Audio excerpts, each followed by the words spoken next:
Welcome back to the Relius Reviews. Today's movie is focused on 2021's The Dry, and the official synopsis of this movie is Aaron Falk goes back home to his drought-stricken town to attend a tragic funeral.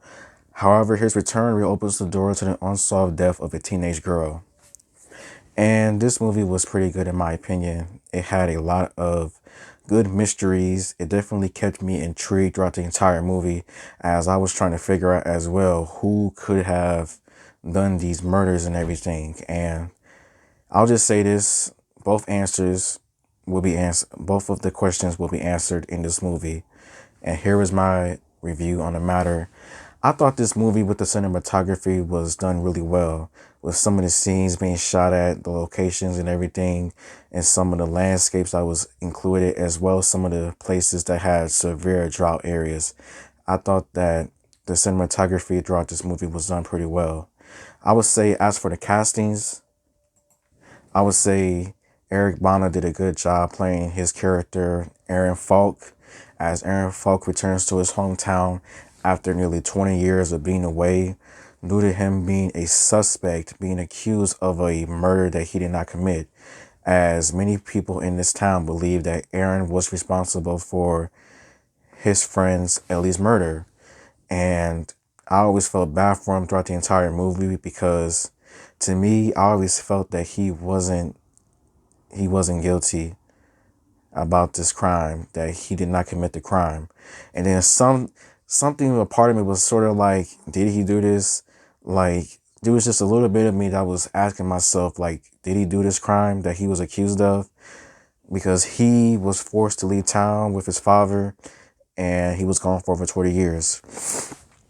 In the way that he acted in this movie, it wasn't anything extremely shocking. It was pretty good. And as well as the other characters, including Genevieve O'Reilly, who played Gretchen, and Kiera O'Donnell, as well as the other castmates, they all did a good job with the acting.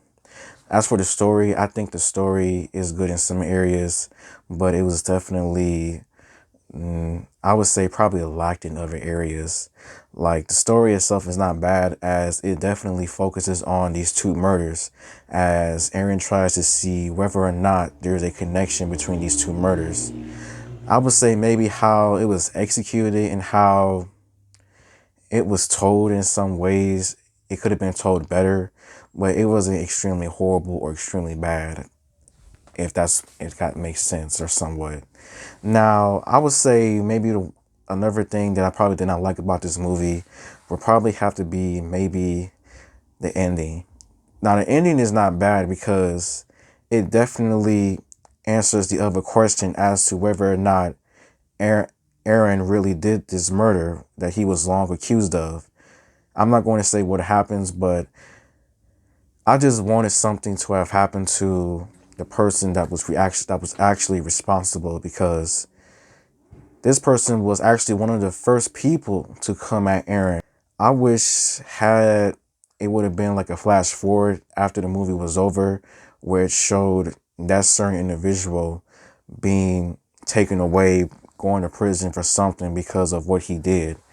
As I think this movie focused more on the first murders that involved the family, and not the second murder that involved the girl, as it was somewhat of like a back and forward. He would work on the family's case and someone work on his other's case with the girl. But I wish that something would have happened to that person that was responsible for the girl's murder and everything.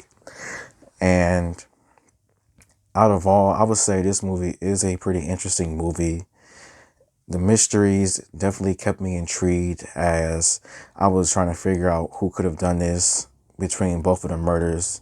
And when it came to the first murder of the families, I would say that it was somewhat surprising, to say the least, as the person who was responsible definitely did have their reasons as to why he did what he did, but it does not justify the killings.